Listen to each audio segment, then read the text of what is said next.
Paz de Cristo, hermanos. Bienvenidos de nuevo a esta nueva transmisión de domingo. Seguimos conectándonos desde mi casa para la casa de ustedes, donde quiera que ustedes se encuentren.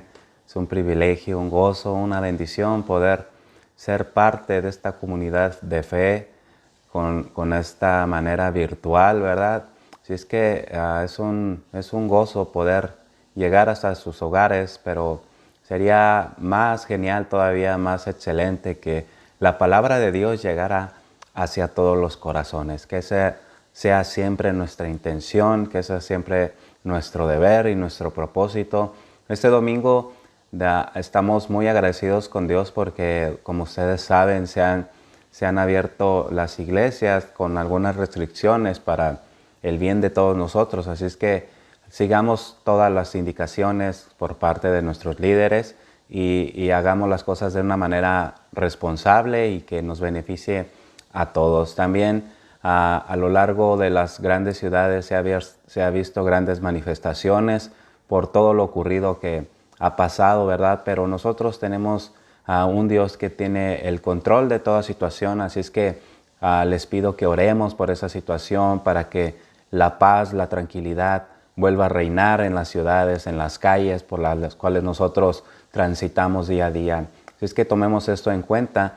Y de igual manera, permítanme hablarles nuevamente de esta serie que hemos titulado El Remanente, basada en el libro de Nehemías, y le hemos puesto un subtítulo, Edificando la Ciudad. Si ustedes se conectaron la semana pasada, estuvieron viendo cómo él sintió ese deseo en su corazón de ir a reedificar la ciudad, de construir de nuevo los muros. Aunque nadie lo había mandado, él sintió en su corazón que esa era su labor, que ese era su deber. Y esta mañana queremos enfocarnos en el capítulo 2 del libro de Nehemías, no sin antes hacer una pequeña oración para que Dios aplique su palabra a los corazones de aquellos que han de escucharla. Padre, te damos muchas gracias en esta mañana. Gracias, Dios, porque te has manifestado ricamente y poderosamente en nuestros medios. Gracias, Dios, porque nos has permitido nuevamente abrir nuestros ojos y respirar ese aire puro que llena nuestros pulmones, llena nuestro corazón, Señor, de tu presencia. Ahora, Señor, queremos disponer de este tiempo para escudriñar tu palabra, aprender de ti, Señor Jesús. Yo te pido que esta palabra llegue al corazón de aquel que está sediento, Señor, y pueda hacer un cambio genuino en sus vidas, en sus corazones. Te lo pedimos en el nombre de Jesucristo. Amén. Nehemías capítulo 2, versículo 1 en adelante, se lee de la siguiente manera. Sucedió en el mes de Nisán, en el año 20 del rey Artajerjes, que estando ya el vino delante de él, tomé el vino y lo serví al rey. Y como yo no había estado antes triste en su presencia, me dijo el rey, ¿por qué está triste tu rostro? ¿Por qué no estás enfermo? No es esto sino quebranto de corazón. Entonces temí en gran manera y dije al rey, para siempre viva el rey, ¿cómo no estará triste mi rostro cuando la ciudad, casa de los sepulcros de mis padres, está desierta y sus puertas consumidas por el fuego? Me dijo el rey, ¿qué cosa pides? Entonces oré al Dios de los cielos y dije al rey, si le place al rey y a tu siervo, hallado gracia delante de ti, envíame a Judá, a la ciudad de los sepulcros de mis padres, y la reedificaré.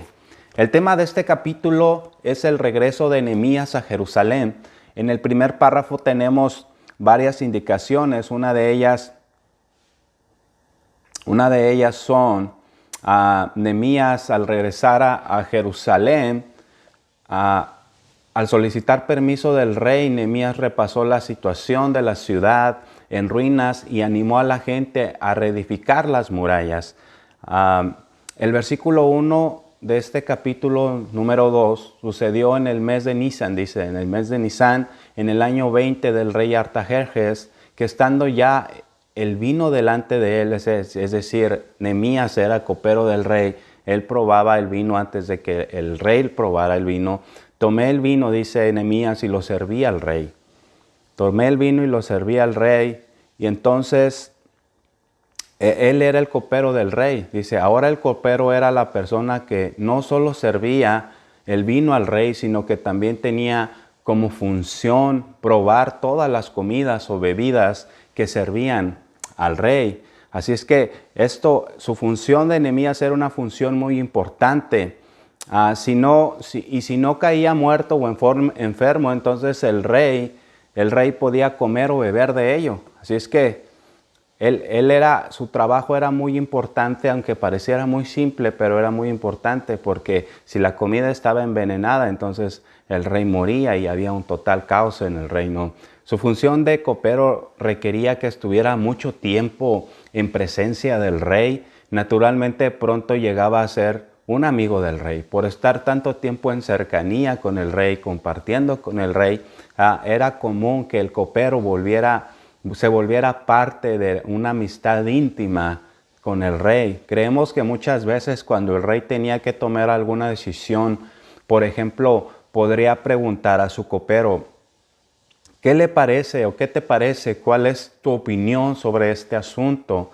O con el tiempo el copero se iba convirtiendo en un tipo de asesor, alguien que le asesoraba en algún consejo al rey, un miembro del gabinete del rey también. Probablemente debido a su alto cargo, Nehemías se había quedado en la tierra del cautiverio de su pueblo, esperando que algún día pudiera utilizar su posición para beneficiar a su pueblo, para ayudar a su pueblo, porque él estaba sirviendo a un rey, pero también estaba tal vez con privilegios dentro del palacio, pero se acordaba de que su pueblo sus ciudades no estaban protegidas, no había murallas y estaba desolada la situación ahí. Así es que él sentía el dolor por los suyos, el dolor por sus hermanos, por los que eran de su propia raza. Y nosotros no debemos de sentir algo diferente a esto. Tenemos que sentir una dolencia por las personas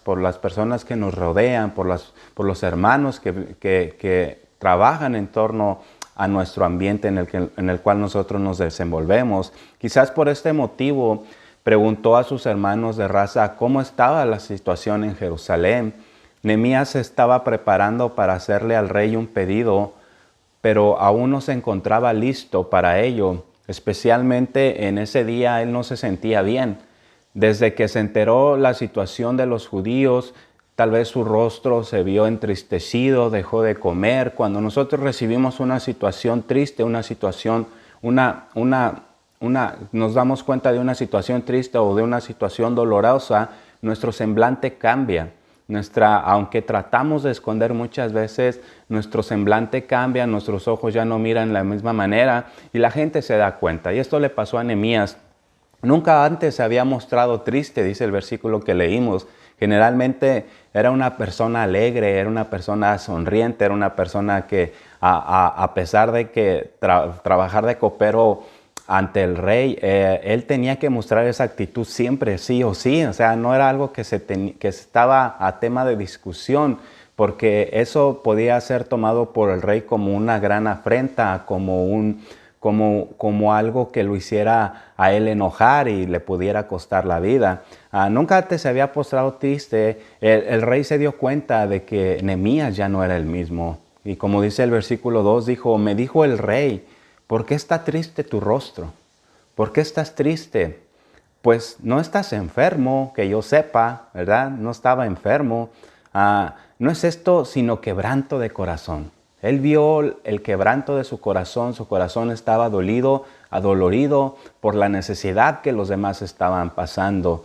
Dice Nehemías, entonces tuve un gran temor, porque ¿cómo le respondes a un rey ante tu desánimo, ante tu tristeza, ante tu quebranto de tu corazón? Nehemías no se había dado cuenta que sus sentimientos se habían reflejado en su semblante. Aunque a veces trabajamos con nuestro semblante, nuestros sentimientos reflejan otra cosa. Había tratado de disimular su tristeza, pero aparentemente ya no lo había logrado. Era imposible de ocultar la tristeza que él tenía en su corazón, porque su pueblo estaba sufriendo, sus hermanos estaban sufriendo en Judá. Así que el rey le dirigió una pregunta bien directa, sin rodeos, y le dijo, ¿por qué estás triste? ¿Por qué estás triste? ¿No estás enfermo?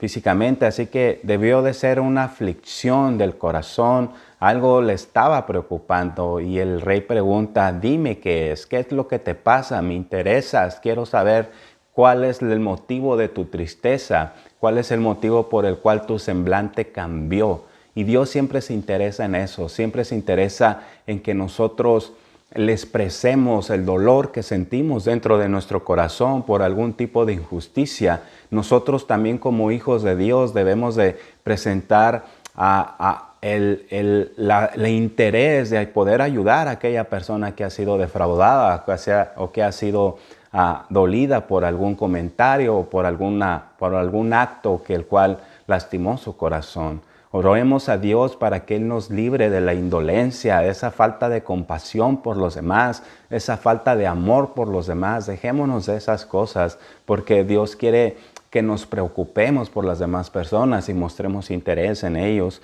Dice el rey, dice el versículo 3, y dije al rey, viva el rey para siempre. ¿Cómo no ha de estar triste mi rostro? Cuando la ciudad, casa de los sepulcros de mis padres, es decir, donde sus papás estaban sepultados, está desierta, está desolada y sus puertas consumidas por el fuego. Habían arrasado totalmente con la ciudad de su niñez, donde sus padres habían crecido, donde sus padres se habían conocido. Es que él sentía ese dolor en su corazón. Después Nehemías exclamó, viva el rey para siempre. Y Nehemías podía decir esto incondicionalmente, ya que probaba todo lo que se ponía sobre la mesa del rey. Él sentía ese cariño hacia el rey porque ejercía esa labor con un buen corazón y esperaba que el rey se conservara en buena salud. Y lógicamente él mismo también, o sea, también desearle lo mejor al rey, pero también que él no fuera a morir envenenado por comer la comida del rey. Entonces no pudo contenerse más, llegó al punto donde él explotó y tuvo que decir qué era lo que tenía en su corazón y dejó escapar lo que le estaba preocupando, es decir, el estado de la ciudad donde se encontraban los sepulcros de sus antepasados. Y eso nos lleva al versículo 4 que dice, ¿qué cosa pides? Y ese es el subtema de esta enseñanza de domingo. ¿Qué cosa pides? Tómalo como una pregunta de parte de Dios. ¿Qué cosa pides? ¿Qué estás pidiendo ante tal injusticia en la cual estás viviendo? ¿Qué cosa pides? Preguntó el rey. Entonces dice, oré al Dios de los cielos. Antes de pronunciar una palabra hacia el rey, Nehemías tuvo que preguntarle al Dios de los cielos para que le diera entendimiento, para que le diera palabra, para que le proveyera de esas palabras que fueran las correctas para hallar gracia delante del rey. Dice, el rey preguntó, ¿qué cosa pides? Evidentemente tiene una petición que hacerme.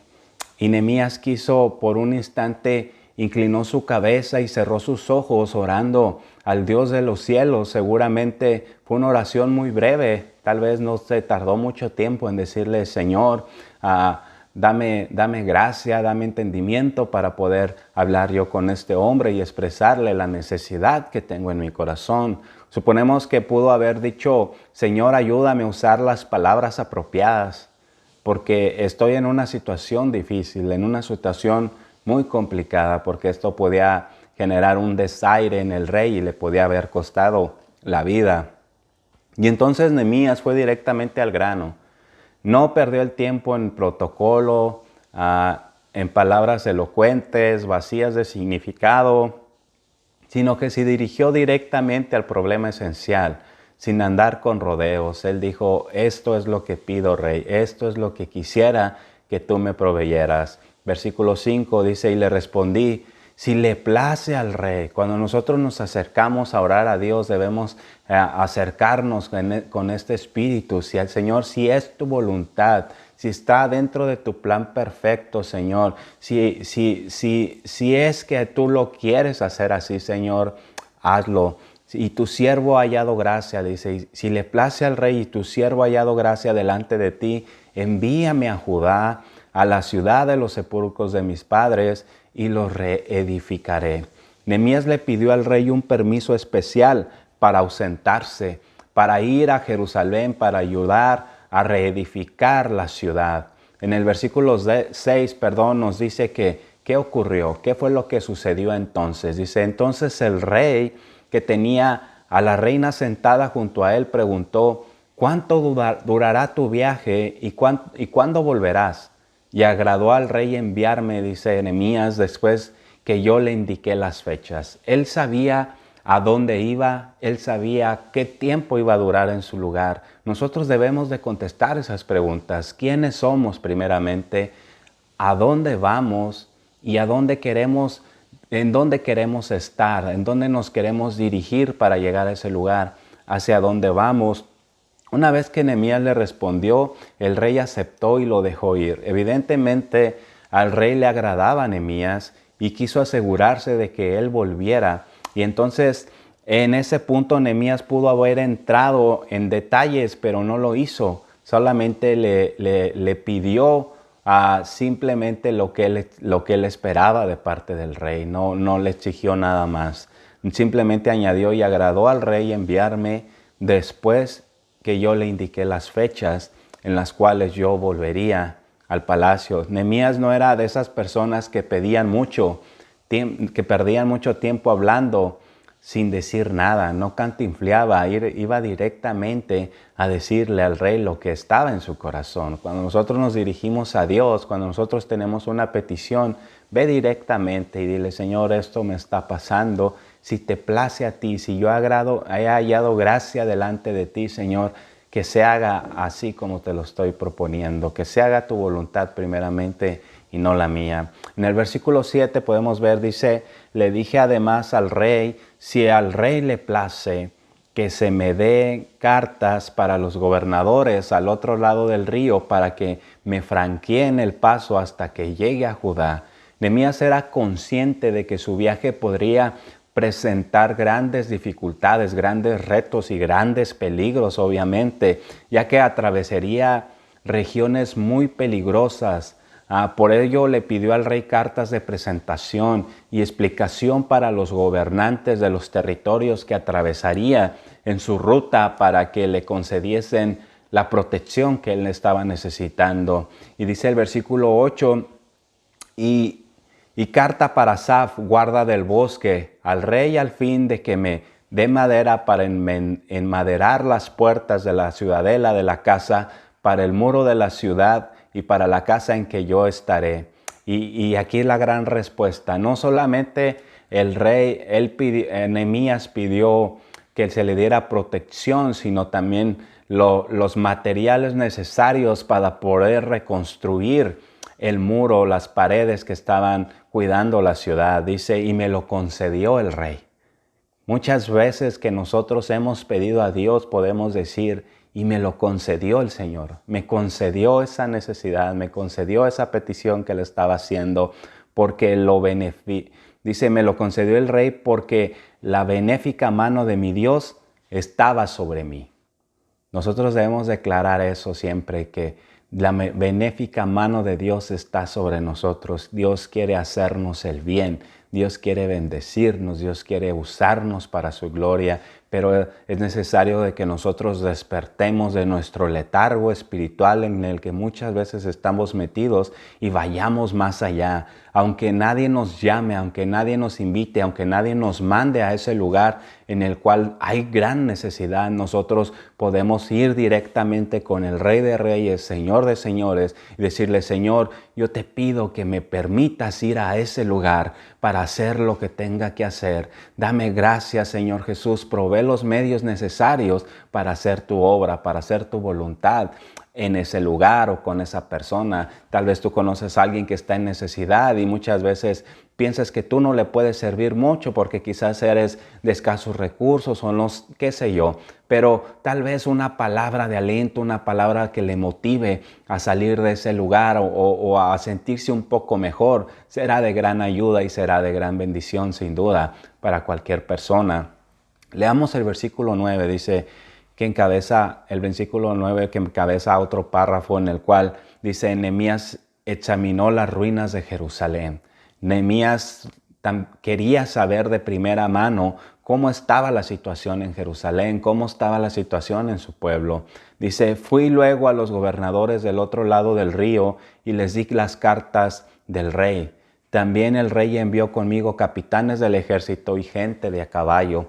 A Nehemías lo estaba acompañando una escolta numerosa del ejército de Persia. Él estaba cuidado por aquellos que los habían tomado en cautiverio. Él había hallado gracia con esos hombres. Dios había dispuesto de tal manera el corazón del rey a su favor, suyo, para protegerle, que él supo que la mano de Dios estaba sobre él. Dios está sobre ti, su mano poderosa está sobre ti. Si tú le invocas con todo tu corazón, si tú haces su voluntad, créeme que en todo lo que hagas, Dios estará contigo. Así que salió del viaje bien protegido. Recordemos aquí que cuando Esdras, es decir, el sacerdote que reconstruyó el templo, él le había pedido permiso al rey también para regresar a su tierra. Quiso solicitarle protección también, pero como había sido tan elocuente, él sí había usado muchas palabras, nada que ver con Nehemías, en decirle al rey cómo Dios le cuidaría, y le guiaría. Le dio vergüenza pedirle una escolta, así es que la situación de Esdras fue un poquito diferente. Temió que el soberano le dijera, pero no estás confiando en el Señor. Muchas veces nosotros nos cohibimos de pedir algo a una persona que no cree en Cristo, de pedir algún favor, porque podemos decir, no, es que nosotros tenemos que presentar esa apariencia de que no nos hace falta nada, de que somos prósperos, sanos y ricos, pero muchas veces no es así. Muchas veces Dios quiere usar aún la vida de las personas que no le conocen a Él para bendecir las nuestras. Hermanos, Dios nos guía a todos de la misma manera. Él guió a Esdras de una forma y a Nehemías de otra muy diferente. Dios le guiará a ustedes, hermanos, de una manera muy diferente que a mí.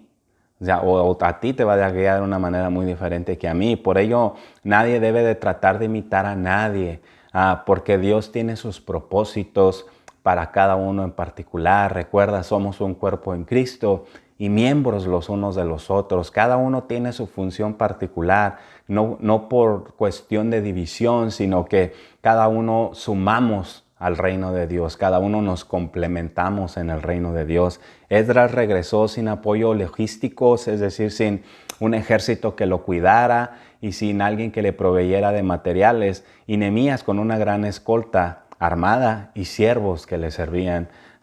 Versículo 10. ¿Cómo vemos Dios utilizó ambos métodos para su gloria? Dice el versículo 10, pero cuando lo oyeron Sanballat, el horonita, y Tobías, oficial amonita, le disgustó porque les disgustó mucho que viniera alguien a procurar el bienestar de los hijos de Israel. Al llegar a su destino, Nehemías ya se enfrentó con exposición. Siempre que nosotros queremos hacer la voluntad de Dios, créeme que te vas a enfrentar con una gran oposición, pero tú no debes de dejar, tu fe no debe de flaquear, no debes de tirar la toalla, porque Dios es el que está contigo. Si Dios es el que te envió, Dios te va a sacar adelante frente a cualquier oposición, llámese como se llame. Si Dios te envió, créeme que vas a llegar a ese lugar donde quiera que Dios te llame. Tenemos aquí estos dos personajes que conoceremos más adelante en esta serie. Después conoceremos a un tercero que se llama Gesem el árabe también. Esto es tremendo. Estos tres eran enemigos de Dios y de su pueblo. Ellos habían tratado de estorbar la edificación, ellos le habían estorbado en todo lo que Nehemías hacía del muro de Jerusalén. Cuando Nehemías llegó con su equipo impresionante de siervos y soldados, todo en ese lugar se enteraron y quisieron saber quién era esa personalidad, quién era Nehemías. Entonces supieron que se trataba de alguien que servía como copero al rey de Persia y que había llegado para ayudar a los judíos. Cuando se difundió la noticia por todos esos lugares, por todos esos pequeños poblados, el enemigo se afligió. El enemigo se entristeció porque ellos estaban enriqueciéndose y tomando ventaja de la situación precaria en la cual estaba el pueblo, la situación de dificultad. Ellos, como hoy en día, no hay nada nuevo debajo del sol. Hay personas que, porque no hay quien les haga frente, toman toman ventaja de la situación de las personas, abusan de la confianza que las personas depositan en ellos, y tiene que haber alguien que se levante y haga algo por aquellas personas las cuales nadie se atreve a hacer algo. Tiene que haber alguien que sienta amor y compasión por aquellos que sufren dolor y están en necesidad. Depende de quienes los reciben, si las han de considerar buenas o malas. El Evangelio no consiste en buenas noticias para sus enemigos. Es cualquier cosa menos una buena noticia, pero para los que reciben el Evangelio es la mejor noticia que podemos recibir en nuestro corazón, de que Jesús, el Rey de Reyes, se hizo hombre para que nosotros pudiéramos obtener salvación por medio de Él y de su sangre derramada para remisión de nuestros propios pecados. El versículo 11 dice: llegué pues a Jerusalén y estuve allí 3 días. Ahora aquí él podía haber escrito 2 o 3 capítulos recitando o explicando todo lo que él ha pasado por su viaje a Jerusalén, sobre las emocionantes experiencias que quizás él vivió de aquel largo camino. En cambio, lo resumió en esta breve declaración: llegué pues a Jerusalén. Él se brincó todo eso. Muchas veces nosotros, al momento de presentar el Evangelio, queremos presentarlo de una manera en la cual terminamos hablando más de nosotros que ni del Dios del Evangelio. Así es que tenemos que evitar esas cosas que no son importantes. Lo importante es proclamar la palabra de Dios, no mis visiones, no mis revelaciones, no lo que yo pienso, sino lo que el Espíritu Santo inspiró a los escritores de la bendita palabra de Dios. Dice el versículo 12: me levanté de noche, yo y unos pocos hombres conmigo, y no declaré a nadie lo que Dios había puesto en mi corazón que hiciera en Jerusalén. No tenía cabalgadura conmigo, sino la única en que yo cabalgaba. Después de llegar a Jerusalén, Nehemías no quiso provocar ninguna alarma indebida. Él entró con mucha cautela, así que salió de noche, protegido por la oscuridad, para efectuar una inspección más y ver en qué condiciones se encontraban las murallas. Versículo 13 y 14 dice de esta manera: aquella misma noche salí por la puerta del valle hacia la fuente del dragón y a la puerta del muladar, y observé los muros de Jerusalén que estaban derribados y sus puertas que habían sido consumidas por el fuego. Pasé luego a la puerta de la fuente y al estanque del rey, pero no había lugar por donde pasar a la cabalgadura que iba. Había tantos escombros que su cabalgadura no podía pasar, y tuvo que bajarse del caballo y continuar a pie. Luego dijo en el versículo 15: subí de noche por el torrente y observé el muro, di la vuelta y entré por las puertas del valle y regresé. Y así Nehemías rodeó toda la ciudad y finalizó con su inspección. Luego podemos leer en el versículo 16, dice: los oficiales no sabían a dónde yo había ido ni qué había hecho. Todavía no lo había declarado yo a los judíos y sacerdotes, ni a los nobles y oficiales, ni a los demás que hacían la obra. Así nosotros podemos apreciar que Nehemías era una persona llena del poder de Dios, llena de sabiduría de Dios, que sabía qué hacer y qué no hacer en el momento adecuado. Él trabajó con mucha cautela, él se fijó bien cada paso que él iba a dar. Realmente fue un personaje interesante, y esperamos que eso reavive nuestro interés de continuar estudiando su historia para saber cómo Dios usó a un hombre tan disciplinado, y cómo la disciplina, cómo el ejercer la autoridad con disciplina y con transparencia puede traernos grandes beneficios a nuestro ministerio y sobre todo a nuestra iglesia. Por lo que ya hemos leído sobre él, nos llama la atención que, a pesar de su privilegiada situación en la corte y de estar tan próximo a la dirección del poder político y económico de su época, mostrase una sensibilidad tan grande hacia los planes de Dios, hacia su cumplimiento y hacia su propia responsabilidad ante ellos. En realidad, solo Dios puede transformar a una persona. Solo Dios puede hacer de un copero una persona que reedifique los muros y traiga confianza, traiga libertad y tranquilidad a su pueblo, de tal manera que sea un verdadero hijo suyo y que ame a su Señor hasta el punto de sentir la fuerte necesidad de agradarle y servirle. Es mi deseo que el Señor te haga sentir esa fuerte necesidad de agradarle en cualquier área, que hay tantas áreas en las cuales nosotros podemos servir, no solamente detrás de un púlpito, porque detrás de un púlpito, yo lo he dicho así, y tal vez suene un poquito fuerte, pero detrás de un púlpito todos gritan, pero pastorear ovejas solamente aquellos que han sido llamados para pastorear ovejas, llevarlas a pastos verdes que se alimentan, crezcan y se reproduzcan, porque a eso nos mandó nuestro Señor. Es que cuando una persona por la acción del Espíritu Santo adquiere la profunda convicción de su pecado y acepta por la fe el don gratuito de la salvación que se encuentra en Jesucristo, nuestras vidas no vuelven a ser las mismas. Ya no puede ser igual. Nosotros nos sentimos en una deuda constante que nunca vamos a terminar de pagar al sabernos perdonados por un Dios que es justo, por un Dios que se entregó a sí mismo para dar todo por nada. Dios dio todo por nada, así es que nosotros somos deudores, como dice aquí el canto. Soy deudor a ti, Señor, soy deudor de tu gran amor.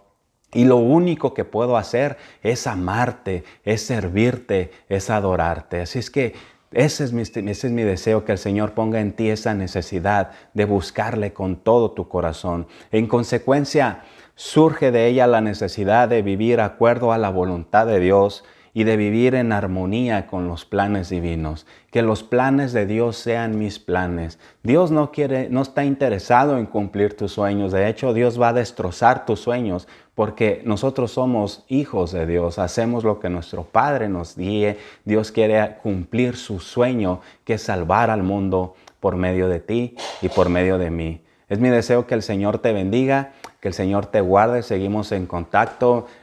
Conéctate este miércoles. Seguimos también con nuestra serie de Timoteo, verdadero hijo en la fe. Te invito a que ahí donde estás, elevemos una oración a Dios. Pidamos que el Dios traiga paz y tranquilidad a la ciudad, que Dios sane a aquellos que están enfermos, confinados a un hospital. Padre, te damos muchas gracias por tu palabra. Gracias, Dios, porque nos has bendecido grandemente en esta mañana. Ahora, Señor, te pido que apliques esa palabra a cada corazón. Bendice, Señor Jesús, a aquellos que están enfermos. Sé tú su sanador, Señor Jesús. Pon tu mano sobre ellos para que ellos puedan experimentar, Padre, el glorioso milagro, Señor Jesús, de que tú estás vivo y vives. Puedes vivir en sus corazones. Ahora, Señor, yo te pido que traigas la calma, traigas la paz, la tranquilidad a las ciudades que están siendo azotadas por esas manifestaciones, Padre. Toma el control de este mundo, Señor Jesús. Y nosotros, Señor, queremos hacer tu voluntad en el área donde tú nos quieras poner. Haz de nosotros, Señor, siervos para tu gloria, porque te lo pedimos en el nombre de Jesús. Amén. Dios te bendiga.